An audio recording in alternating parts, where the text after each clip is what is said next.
नमस्कार दोस्तों, क्या हाल चाल, कैसे हैं आप सभी लोग। बीसीईसी 2025 के छात्र, चाहे आप पीसीएमबी ग्रुप से हो, पीसीबी ग्रुप से हो, पीसीएम ग्रुप से हो, या फिर आप एग्रीकल्चर के लिए सीबीए ग्रुप से हो, एमसीए ग्रुप से हो, पीसीए ग्रुप से हो। आज की जो यूट्यूब वीडियो है, आप सभी लोगों के बच्चों के डिमांड को देखते हुए जो डॉक्यूमेंट इंपॉर्टेंट है बीसीईसी काउंसलिंग के वेरिफिकेशन के टाइम पे, यानी कि जिन बच्चों को वहां पे अलॉटमेंट मिल गया है किसी भी कॉलेज या किसी भी कोर्स में, तो जो इंपॉर्टेंट डॉक्यूमेंट्स रहने वाला है वो क्या क्या सब रहने वाला है, वो आज इस यूट्यूब वीडियो में आपको बताने वाला हूं। इफ आपने अभी तक डॉक्यूमेंट को तैयार नहीं किया है तो मेक श्योर टाइम रहते आप सभी लोग जो है वो डॉक्यूमेंट को बना लेंगे।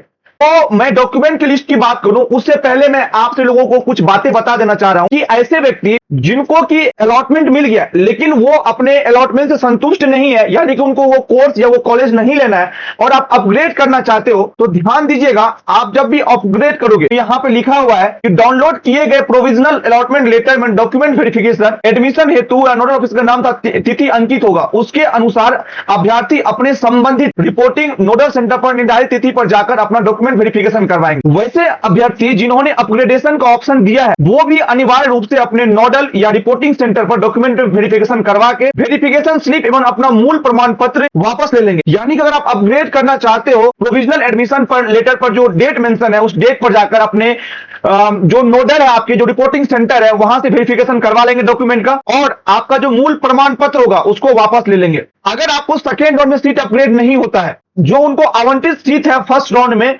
उसके बेसिस पर ही उनको अलॉटमेंट देखने को मिलेगा।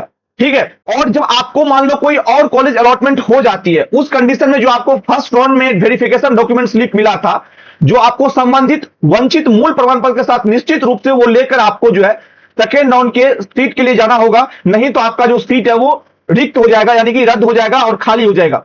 इसके फलस्वरूप फर्स्ट राउंड की आवंटित सीट भी रद्द हो जाएगी और आपको जो फर्स्ट राउंड की अलॉटमेंट मिली है वो सीट भी खाली हो जाएगा। ठीक है। लेकिन यदि अभ्यर्थी का प्रथम चक्र की सीट ही रिटेन रह जाता है तो वे पूर्व आवंटित संस्थान में डॉक्यूमेंट वेरिफिकेशन स्लिप एवं संबंधित मूल प्रमाण पत्रों के साथ रिपोर्ट करके वेरिफिकेशन स्लिप एवं संबंधित सभी वंचित मूल प्रमाण पत्रों के साथ रिपोर्ट करेंगे।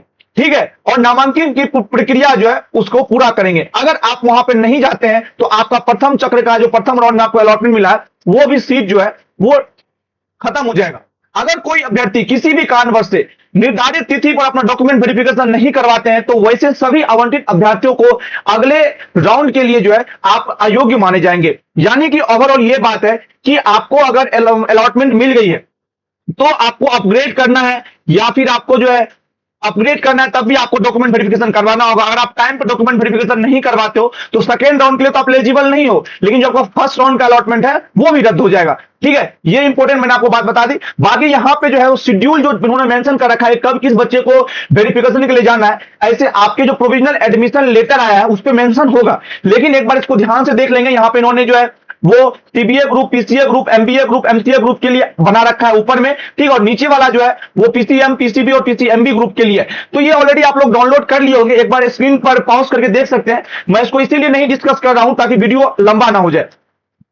ठीक है मित्रों, अब इन्होंने यहां पे एक पॉइंट मेंशन कर रखा है कि अगर इंटरनेट व्यवधान के कारण कोई भी आपसे भूल चूक हो जाती है तो इसके जिम्मेदार जो है वो बीसीईसी की काउंसलिंग बोर्ड जो है वो नहीं लेगी। ठीक है। अतः अभ्यर्थी अंतिम तिथि का इंतजार ना करेंगे, उससे पूर्व भी सभी की प्रक्रिया जो है पूरी कर लेंगे। 10वां पॉइंट इन्होंने मेंशन कर रखा है कि डॉक्यूमेंट वेरिफिकेशन के समय पर बीसीईसी 2000 के सभी पात्रता प्राप्त आवंटित प्रत्येक अभ्यर्थी निम्नवत अभिलेखों के साथ, जो आपको इंपॉर्टेंट डॉक्यूमेंट्स है वो क्या क्या रहने वाला है वो मैं एक बार आपको डिस्कस कर दे रहा हूं। मेक श्योर कि आप सारे लोग वो डॉक्यूमेंट को तैयार कर लेंगे। सबसे पहला आपका जो इंटरमीडिएट या समकक्ष परीक्षा आपने दिया है उसकी जितनी भी डॉक्यूमेंट होगी, चाहे आपकी वो जो है 12th की मार्कशीट होगी, आपकी 12th की जो सर्टिफिकेट है वो होगी, माइग्रेशन होगी, आपकी कैरेक्टर सर्टिफिकेट होगी, वो सारे डॉक्यूमेंट, साथ ही साथ आपका 10th का जो सर्टिफिकेट कम सर्टिफिकेट आता है वो आपके पास रहना चाहिए। ठीक है। जो आपको बिहार संयुक्त प्रवेश परीक्षा जो आपने बीसीसी की परीक्षा दिया था उसमें जो आपने फोटो कार्ड, जो एडमिट कार्ड का आपका फोटो आया था, सेम फोटोग्राफ आपको जो है 6 लेके जाना है। 6 एक्स्ट्रा फोटोग्राफ आपको साथ में लेके जाना है। जाति प्रमाण पत्र आपको लेके जाना है, आय प्रमाण पत्र लेके जाना है, आवासीय प्रमाण पत्र लेके जाना है, आपका जो कैरेक्टर सर्टिफिकेट है वो लेके जाना है। ठीक है। अगर आप किसी कोटा से हैं जो कि पृष्ठ संख्या 1 एवं 2 पे वर्णित है, अगर आप में वो किसी कोटा आप पे लागू होता है तो वो कोटा का जो आपको जो भी प्रमाण पत्र है वो आपको लेके जाना है। ठीक है, इन्होंने यहाँ पे मेंशन किया कि आरक्षित कोटा का लाभ लेने वाले प्रत्येक उम्मीदवार के लिए आवश्यक है कि वो अपने मूल आवास के अंचलाधिकारी, राजस्व पदाधिकारी या निर्गत जाति प्रमाण पत्र, उसके जाति और उसके अनुसार जो है वो सारा डॉक्यूमेंट लेके जाएंगे। ठीक है, अगर आपका पास डॉक्यूमेंट नहीं होगा तो आप जो है आपकी एडमिशन रद्द हो जाएगी। आपको साथ ही साथ जो है आधार कार्ड की फोटोकॉपी ले, आधार कार्ड लेके जाना है ओरिजिनल फोटोकॉपी। देखो मैं जितना भी डॉक्यूमेंट यहां पर मेंशन कर रहा हूं सबका आप एक ब्लैक एंड व्हाइट में जो है फोटोकॉपी एक प्रति अवश्य करवा लेंगे। ठीक है, बीसीईसी 2025 के लिए जो आपने ऑनलाइन एप्लीकेशन किया था उसका जो कंफर्मेशन पेज आपका आया था वो आप प्रिंट आउट करके निकलवा लेंगे, वो हार्ड कॉपी लेके जाना है। आपका जो रैंक कार्ड आया था बीसीईसी 2025 में वो आपको अपने साथ लेके जाना है। ठीक है, ऑनलाइन चॉइस है तो जो आपने चॉइस फिलिंग करने के उपरांत आपको चॉइस स्लिप मिला था वो आपको साथ में लेके जाना है। डाउनलोड किए हुए जो आपको अभी अलॉटमेंट मिली है प्रोविजनल, वो प्रोविजनल जो अलॉटमेंट लेटर है उसकी 3 कॉपी आपको जो अपने साथ लेके जाना है। ठीक है, और वेरिफिकेशन स्लिप 2 कॉपीज आपको downloaded along with biometric form in the copy. जो आपको बायोमेट्रिक फॉर्म है उसके 2 कॉपीज के साथ जो वेरिफिकेशन स्लिप है वो आपको जो है वहां पे लेके जाना है ताकि आपको जो वहां पे वेरिफिकेशन है वो डन हो सके। ठीक है, ये सारी चीज साथ ही साथ जो आपने एडमिट कार्ड जो आपका था, ठीक है, एडमिट कार्ड पे आपने साइन करके रखा होगा वो एडमिट कार्ड अपने साथ में ले लीजिएगा क्योंकि वो ओरिजिनल एडमिट कार्ड जरूरी होता है और उसकी जितनी भी डॉक्यूमेंट यहां पे है सबकी एक एक फोटोकॉपी आप करवा लेंगे। ठीक है, और सबसे लास्ट इंपॉर्टेंट बात यहां पे है कि काउंसलिंग डॉक्यूमेंट वेरिफिकेशन तिथि तथा वंचित शैक्षणिक योग्यता, ठीक है, अनुसार आपकी जो एलिजिबिलिटी क्राइटेरिया है, जो आपकी उत्तीर्णता आवश्यक है, वो अगर आपका पूरा नहीं होगा तो उसके आप हकदार नहीं होंगे। मान लो आपका एज ज्यादा हो गया होगा या पीसीएम ग्रुप से आपको उस कोर्स में एडमिशन ही नहीं मिला, अगर कोई भी क्राइटेरिया मैच नहीं करता है तो आपका सीट रद्द हो जाएगा। ठीक है, सबसे लास्ट पॉइंट है कि अभ्यर्थी रिपोर्टिंग सेंटर पर जाकर अपना डॉक्यूमेंट वेरिफिकेशन करने के पश्चात, ठीक है, अगर आपने राउंड 2 के लिए अपग्रेड किया है तो ऐसे व्यक्ति जो है वो मूल प्रमाण पत्र के साथ साथ जो आपने हस्ताक्षरित डॉक्यूमेंट वेरिफिकेशन स्लिप आपने साथ लाए हैं उसको वापस ले लेंगे।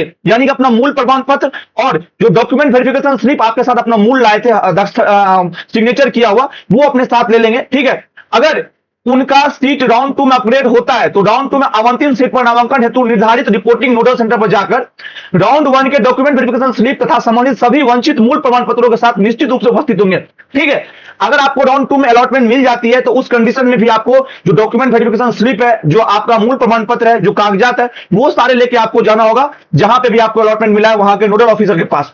ठीक है, यदि इन केस आपका राउंड 1 में सीट रह जाता है, जो सीट आपको मिला वहीं से रिटेन हो जाती है, तो उस कंडीशन में भी पूर्व आवंटित संस्थान में डॉक्यूमेंट वेरिफिकेशन स्लिप एवं संबंधित सभी वंचित मूल प्रबंधकों के साथ रिपोर्ट कर निर्धारित अवधि पर नामांकन करवा लेंगे उनका, अन्यथा उनका राउंड 1 का भी उक्त आवंटित रद्द हो जाएगा। तो ये सारी मैंने बातें आपको बता दिया। ठीक है, तो मेक श्योर कि आप लोग जो है इस पूरी प्रोसेस को, इस पूरी जानकारी को ध्यान से देख लेंगे, समझ लेंगे। अगर आपको कोई भी क्वेश्चन है, कोई भी डाउट रह जाता है तो कमेंट बॉक्स में हमसे पूछ सकते हैं, या फिर आपको ये पूरी पीडीएफ लेनी है तो आप हमारे व्हाट्सएप ग्रुप को ज्वाइन कर सकते हो, टेलीग्राम ग्रुप को ज्वाइन कर सकते हो, लिंक आपको डिस्क्रिप्शन में देखने को मिल जाएगा। तो इस तरह के मोर एंड लेटेस्ट वीडियोस पाने के लिए आप हमारे चैनल को सब्सक्राइब कर लिए। अगर आपको वीडियो इंफॉर्मेटिव लगती है तो मेक श्योर लाइक प्रेस कर देंगे। दोस्तों मिलता हूं नेक्स्ट वीडियो में, तब तक के लिए बाय, जय हिंद, जय किसान।